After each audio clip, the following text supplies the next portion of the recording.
క్రీస్తునాథుని యందు మిక్కిలి ప్రియ సహోదరి సహోదరులారా, దేవుని బిడ్డలారా, అపోస్తులలో ఈ యోహాను గారికి మరియ తల్లి అంటే చాలా ఇష్టం అంటండి. చెప్తుంటారండి దీని గురించి. యోహాను గారికి మరియ తల్లి అంటే చాలా ఇష్టం. సిలువ మీద ఉన్నప్పుడు మరియ తల్లిని యేసు ప్రభు ఎవరికి ఇచ్చాడు?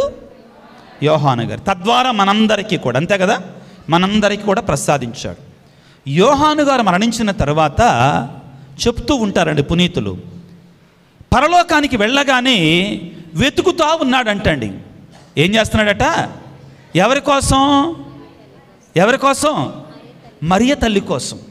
రోజంతా వెతికాడంట. మరియ తల్లి కనపడలేదంట. ఎక్కడా? పరలోకంలో కనపడలేదంట. చాలా దిగాలుగా, బిక్కముఖంతో, భేద చూపులతో యేసు ప్రభు దగ్గరికి వచ్చాడట సువార్తికుడైన యోహాను గారు. ఏంటి యోహాను, ఏనంత బాధగా ఉన్నావు అంటే, అయ్యా అమ్మ ఎక్కడుందయ్యా అని అడిగాడట. అమ్మ ఎక్కడుందయ్యా? సిలువ మీద ఉన్నప్పుడు తన శిష్యునితో ఇదిగో నీ తల్లి అని అప్పగించాడు కదా. ఆ ప్రేమతో అమ్మ ఎక్కడుంది అని అంటే యేసు ప్రభు అన్నాడట, ఆమె ఎక్కడెందుకు ఉంటుందయ్యా?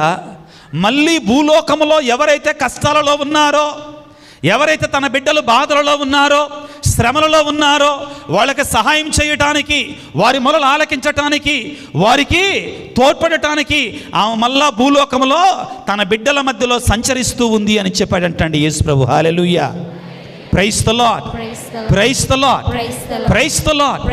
క్రీస్తునాథుని యందు మిక్కిలి ప్రియ సహోదరి సహోదరులారా, ఆ మరియ తల్లి నిరంతరము కూడా ప్రయాణం చేస్తూనే ఉంది. మనందరికీ సహాయం చేయడానికి, మనందరికీ తోడ్పడటానికి, పాపములో పడిపోతున్న మనందరిని విమోచించటానికి, తన కుమారుని సన్నిధికి నడిపించటానికి ఆ మరియ తల్లి తన ప్రయాణాన్ని ఆపలేదు. ప్రియులకు దేవుని బిడ్డలారా, ఈరోజు మనం చదువుకున్న వాక్యాన్ని ఒకసారి పరిశీలిస్తే లూకా సువార్త 1వ అధ్యాయము 39వ వచనాన్ని ఒకసారి చదువుకుందాం. ఆ దినములలో మరియమ్మ యూదా సీమలో పర్వత ప్రాంతమున గల ఒక పట్టణమునకు త్వరగా ప్రయాణమైపోయాను. మరియ తల్లి ప్రియులారా, ఎక్కడ మనకు కనబడ్డా కానీ ప్రయాణమే. ఏం చేస్తండి? ప్రయాణం. ఇది ఆత్మీయ యాత్ర, ఇది సియోను యాత్ర. ఇది ఏ యాత్ర అండి? సియోను. మరియమాత ఈనాడు ప్రియులారా మన యొక్క విచారణకు వచ్చిన సందర్భంగా మరియమాత మనందరికీ నేర్పించే సత్యం ఏమిటి అంటే, ప్రియులారా మీది ఈ లోకములో విశ్వాసయాత్ర. మరియ తల్లి ప్రయాణం చేసింది తన జీవించినంత కాలము కూడా. దేనికోసం ప్రయాణం చేసింది? ఎందుకోసం ప్రయాణం చేసింది అంటే దేవుని యొక్క చిత్తాన్ని నెరవేర్చడానికి ప్రయాణం చేసిందండి. దేవుని యొక్క చిత్తాన్ని నెరవేర్చడానికి ప్రయాణం చేసింది. ఎక్కడ చూస్తున్నా కానీ ప్రయాణం చేస్తూనే ఉందండి ఆ మరియ తల్లి. ఇదిగో ఎప్పుడైతే తన యొక్క చుట్టమైన ఎలిజబెత్తమ్మ ఆపదలో ఉంది, అవసరంలో ఉంది అని తెలుసుకుందో, మరియ తల్లి పరుగున ప్రయాణం చేస్తుందండి. పరుగున ప్రయాణం చేస్తుంది. నేను వెళ్ళాను ప్రియులారా ఆ ప్రాంతానికి.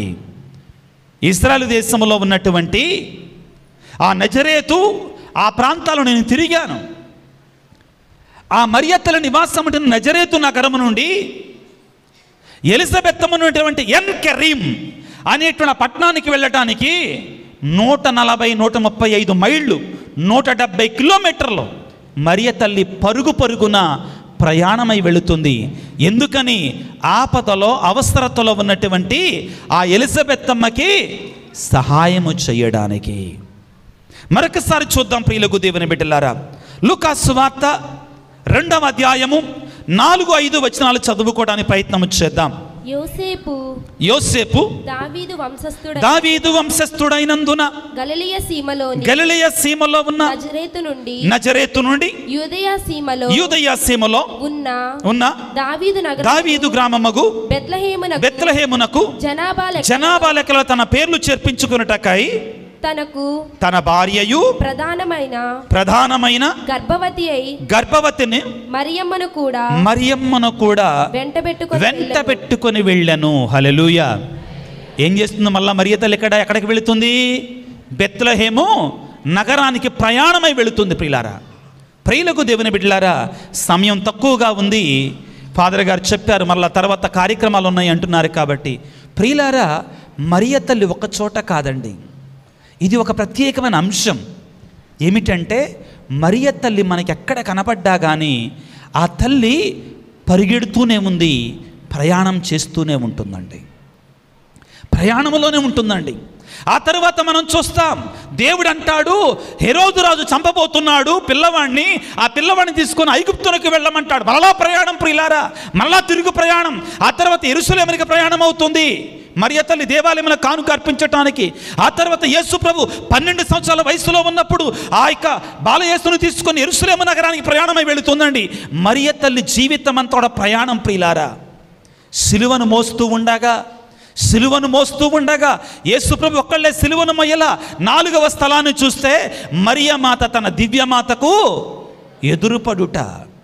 ఆ సిలువ ప్రయాణములో మరియ తల్లి కూడా ప్రయాణం చేస్తుంది. Hallelujah, praise the Lord, praise the Lord, hallelujah. క్రీస్తునాథుని యందు మీ ప్రియులకు దేవుని బిడ్డలారా, ఈ రోజున మరియ తల్లి ప్రయాణమై మన గ్రామానికి, మన విచారణకి, మన సంఘాలకి, మన కుటుంబాలకి వచ్చిన సందర్భంగా ఒక ముఖ్యమైన అంశాన్ని ధ్యానం చేసి ముగించుకుందాం ప్రియులారా. అదేమిటి అంటే, మరియమాత ఒంటరిగా రాదు. ఎక్కడికి వచ్చినా కానీ మరియమాత ఎక్కడికి వచ్చినా కానీ ఒంటరిగా రాదు. ఎవరితో కలిసి వస్తుంది? తన యొక్క కుమారునితో కలిసి వస్తుంది. ఏ రీతిగా? పాత నిబంధన మందసము వలె కదిలి వస్తుంది మరియ తల్లి. ఎలా కదిలి వస్తుందండి? పాత నిబంధన మందసము వలె. మరియ తల్లి యొక్క మరియమాత ప్రార్థనలో మనందరం కూడా ఒక చోట ఆ తల్లికి ఇచ్చే బిరుదు ఏమిటి అంటే, మరియ తల్లికి ఏమంటామండి దానిని? వాగ్దత్తం యొక్క మందస్సమా. మందస్సం, ఇక్కడ మనకి దివ్య మందస్సం ఉంది. ఏముందండి అందులో? ఎవరున్నారు అందులో? యేసు ప్రభు ఉన్నారు. స్వయంగా యేసు ప్రభువే ఉన్నాడు. కానీ ప్రియులారా, ఆ దివ్య మందస్సాన్ని మరియమాత తన గర్భమనే మందస్సములో 9 నెలల పాటు మోసింది. ఆ మందస్సాన్ని మరియ తల్లి ఆ సర్వశక్తిమంతుడైన దేవుణ్ణే తన గర్భములో మరియ తల్లి 9 నెలల పాటు మోసింది. ప్రియులారా, ఈ రోజున ప్రియులారా మనందరం గుర్తుంచుకుందాం, ఇశ్రాయేలు ప్రజలకి పాత నిబంధన మందస్సం అనేటువంటిది చాలా పవిత్రమైనటువంటిది, పరిశుద్ధమైనటువంటిది. నిర్గమకాండాన్ని మనం చదువుకుంటే దేవుడే స్వయముగా మందస్సం ఏ విధముగా ఉండాలి, తన యొక్క మందస్సం, తన యొక్క నివాసం ఏ విధముగా ఉండాలి అని స్పష్టముగా మోషే ప్రవక్త ద్వారా తెలియజేశాడు. నిర్గమకాండం 25వ అధ్యాయం 9, 10 వచనాలు, 8వ వచనాలను చదువుకుంటే, నిర్గమకాండం 40వ అధ్యాయము 34, 35 వచనాలు చదువుకుంటే, హెబ్రీ పత్రిక 9, 4వ వచనాన్ని చదువుకుంటే, దేవుడే స్వయముగా ఒక మందస్సాన్ని తయారు చేసి ఆ మందస్సములో తాను నివాసం ఉంటాను అని చెప్పాడు. మందస్సములో ఎవరుంటారన్నాడు? తానే స్వయముగా, దేవుడే స్వయముగా నివాసం ఉంటాను అని చెప్పాడు. చెప్పి మీరు ఎక్కడికి వెళ్ళినా ఈ మందస్సాన్ని తీసుకొని వెళ్ళండి, ఆ మందస్సంలో నేను మీతో పాటు వస్తాను అని చెప్పాడు. హెబ్రీ పత్రిక 9:4 చదివితే అక్కడ మందస్సంలో ఏం పెట్టారు అంటే మనకు అర్థమవుతున్నాయండి. ఏమిటి? మన్నా భోజనము కలిగిన పాత్ర, అహరోను చికుర్చినటువంటి కర్ర, అదేవిధంగా 10 ఆజ్ఞల పలకలు. దేవుడు ఏమన్నాడంటే ఇవి నాకు చిహ్నంగా ఉంటాయి, ఆ మందస్సంలో వీటిని ఉంచితే నేను ఉన్నట్టే అని చెప్పాడండి. ఇశ్రాయేలు ప్రజలకి ఆ మందస్సం పరమ పరిశుద్ధమైనటువంటిది, శక్తివంతమైనటువంటిది ప్రియులారా. ఆ మందసం ఎక్కడ ఉందో అక్కడ దీవెనలు వచ్చాయి. ఆ మందసం ఎక్కడ ఉంటే అక్కడ ఆశీర్వాదాలు వచ్చాయి ప్రియులారా. ఇప్పుడు ఒక వాక్యాన్ని చదువుకుందాం. సమూవేలు 2వ గ్రంథము, సమూవేలు 2వ గ్రంథము 6వ అధ్యాయము 9వ వచనం నుంచి చదువుకుందాం ప్రియులారా. నాడు దావీదు యావేకు భయపడి దైవ మందస్సమును ఇంటికి కొనుపోవుట ఏలాయని అనుమానపడెను. కనుక అతడు మందస్సమును దావీదుపురమునకు కొనిపోవుట చాలించి హిత్తీయుడైన ఓబేదెదోము ఇంటికి చేర్చెను. అతని ఇంట మందస్సము, జాగ్రత్తగా ఆలకించండి ఈ మాటని, అతని ఇంట దేవుని మందస్సము 3 మాసములు ఉండెను. యావే ఓబేదెదోమును అతని కుటుంబమును చల్లని చూపు చూచెను. Hallelujah, praise the Lord, praise the Lord. 12వ వచనం చాలా ముఖ్యమైనది.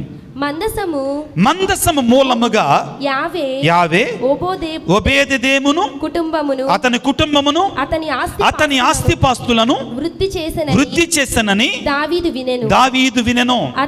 అతడు సంతసముతో మందసమును తన నగరికి కొనిపోయెను. హల్లెలూయా, ప్రైజ్ ది లార్డ్, హల్లెలూయా.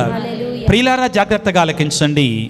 ఓబేదెదోము అనే హిత్తీయుడు ఒకడు తన ఇంటిలో మందస్సాన్ని పెట్టుకున్నందుకు గాను దేవుడు తన కుటుంబాన్ని, అదేవిధంగా తన యొక్క ఆస్తిపాస్తులన్నిటినీ కూడా దీవించాడు పిల్లారా.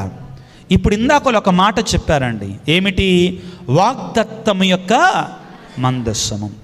అది పాత నిబంధన మందస్సం అయితే, నూతన నిబంధన మందస్సం మనకు ఒకటి ఉందండి. ఏమిటది? స్వయంగా మరియ తల్లే, స్వయంగా మరియ తల్లే. ప్రియులారా, దయచేసి మాట గుర్తుపెట్టుకోండి. ఏమిటి అంటే, పాత నిబంధన మందస్సాన్ని హిత్తీయుడైనట్టు ఓబేదెదోము 3 నెలల పాటు తన ఇంటిలో ఉంచుకుంటే తన కుటుంబాన్ని, తన ఆస్తిపాస్తులని దేవుడు దీవించాడు, ఆశీర్వదించాడు. నూతన నిబంధన మందస్సమైనటువంటి క్రీస్తునే తన గర్భములో మోసినటువంటి ఈ నూతన నిబంధనమైనటువంటి ఈ గుణదల మాతని, ఈ మరియ తల్లిని మన కుటుంబాలలో ఉంచుకోగలిగితే ఇంకా ఎంత గొప్ప అద్భుతాలు మన జీవితాలలో జరుగుతాయి. Hallelujah, praise the Lord, praise the Lord. ఈనాడు ప్రియులారా, ఈనాడు మన విచారణకు వచ్చినటువంటి ఆ గుణదల మాతని, ఆ మరియ తల్లిని మన కుటుంబాలకు తీసుకొని వెళ్ళాలి, మన జీవితాలలోనికి తీసుకొని వెళ్ళాలి. అప్పుడే ఇదిగో ఈనాడు మనం చేసినటువంటి ఈ మరియ తల్లితో కలిసి చేసిన ప్రయాణానికి అర్థం ఉంటుందండి. యోహాను సువార్తలో 19వ అధ్యాయంలో అలనాడు ప్రియులారా సిలువ మీద వేలాడుతున్నటువంటి ఆ క్రీస్తు భగవానుడు యోహాను గారితో ఇదిగో నీ తల్లి అని పలికిన వెంటనే అక్కడ ఒక ముఖ్యమైనటువంటి మాట మనకు కనబడుతుందండి. ఆ ఒక్క మాట చదువుకొని ముగించుకుందాం ప్రియులారా. 19వ అధ్యాయము 26-27 వచనాలు చదువుకుందాం. తన తల్లియు తాను ప్రేమించిన శిష్యుడును దగ్గర నిలిచి ఉండట చూచి యేసు తన తల్లితో స్త్రీది ఇదిగో నీ కుమారుడు అనెను. ఆ తరువాత శిష్యునితో ఇదిగో నీ తల్లి అనెను. శిష్యుడు ఆ గడియ నుండి ఆమెను స్వీకరించి తన స్వంత ఇంటికి తీసుకొని పోయాను. ఎక్కడ తీసుకెళ్ళాడండి? ఎక్కడ తీసుకెళ్ళాడు? మనం కూడా తీసుకెళ్దామా? ఆ స్వరూపాన్ని తీసుకొని వెళ్ళటం కాదండి ఇంటికి, అది మళ్ళీ వేరే విచారణకి వెళ్ళాలి. ఇంటికి తీసుకెళ్ళటం అంటే ఆ స్వరూపాన్ని తీసుకొని వెళ్ళటం కాదు, మన హృదయాలలో మరియ తల్లిని మోసుకొని వెళ్ళాలి. ఏం చేశాడు యోహాను గారు మరియ తల్లిని? ఎక్కడ తీసుకెళ్ళాడు? గట్టి చెప్పండి. సొంత ఇంటికి. కొత్త ట్రాన్స్లేషన్లో చక్కగా రాశారు, he took Mary to his own house. ఎక్కడ తీసుకెళ్ళాడు? తన యొక్క సొంత ఇంటికి. తీసుకెళ్దామా వద్దా? తీసుకెళ్దామా? అందరు కూడా కళ్ళు మూసుకొని చేతులు చాచి ఒకసారి నా తర్వాత గట్టిగా చెప్పండి, అమ్మా గుణదల మాత. అందరు గట్టిగా చెప్పండి, అమ్మా గుణదల మాత, ఓ మరియ తల్లి, మా ప్రియమైన అమ్మ, మా కుటుంబాలకు, మా గ్రామాలకు, మా విచారణకు రండి. ఓ గుణదల మాత, ఓ పరిశుద్ధురాలా, మా జీవితాలలోనికి రండి. ఓ మరియ తల్లి, ఎలిజబెత్ అమ్మ ఇంటికి వెళ్ళినట్లుగా మా ఇంటికి రమ్ము. కానాపల్లిలోనికి వెళ్ళినట్లుగా మా ఇంటికి రమ్ము. యోహాను ఇంటికి వెళ్ళినట్లుగా మా ఇంటికి రమ్ము. Praise the Lord, hallelujah, praise the Lord, hallelujah, hallelujah. క్రీస్తునాథుని యందు మిక్కిలి ప్రియ సహోదరి సహోదరులారా, ఎప్పుడైతే నీవు కూడా ఎలిజబెత్ అమ్మలాగా మరియ తల్లిని ఇంటిలోనికి ఆహ్వానించుకుంటావో, పరిశుద్ధాత్మ నీ ఇంటిలో నివాసం ఉంటాడో. ఏ విధముగా బాప్తిస్మ యోహాను గారు తల్లి గర్భములో ఉండగానే ఆనందముతో గంతులు వేచాడో, అదే విధముగా మనము కూడా, మన కుటుంబాలు కూడా ఆనందముతో నిండిపోతాయి. మరియ తల్లి ఎక్కడ ఉంటే అక్కడ సంతోషము, మరియ తల్లి ఎక్కడికి వెళితే అక్కడ ఆనందము. కొదవలు కొరతలు ఉండవంటలేదండి, కానీ మరియ తల్లి అక్కడ ఉంటుంది కాబట్టి ఆ కొరతలని తీసివేస్తుంది కానాపల్లిలో లాగా. ఈనాడు ఆ గుణదల మాతని మన గృహాలకి, మన కుటుంబాలకి, మన విచారణకి, మన జీవితాలలోనికి తలల వంచి ప్రార్థన చేస్తూ ఆహ్వానించుకుందాం. సర్వశక్తి గల సర్వేశ్వర, సర్వోన్నతుడా, ప్రేమమయుడా, గుణదల మాత 100 వసంతాల జూబిలీ చేసుకుంటుండగా, పండగ చేసుకుంటుండగా, ఈనాడు ఆ తల్లి మా విచారణకి, మా కుటుంబాలకి, మా గ్రామాలకి వచ్చిన సందర్భంగా నీ తల్లిని మా వద్దకు పంపినందుకు మీకు స్తుతులు, స్తోత్రాలు. ఓ ప్రేమామయుడా, ఓ కనికర సంపన్నుడా, నీ తల్లి అయిన మరియ నిరంతరము ప్రయాణిస్తూనే ఉంది తన బిడ్డల కొరకై. తన బిడ్డలని తనతో పాటు నీ సన్నిధికి చేర్చటానికి ప్రయాణాన్ని ఆపలేదు ప్రభువా.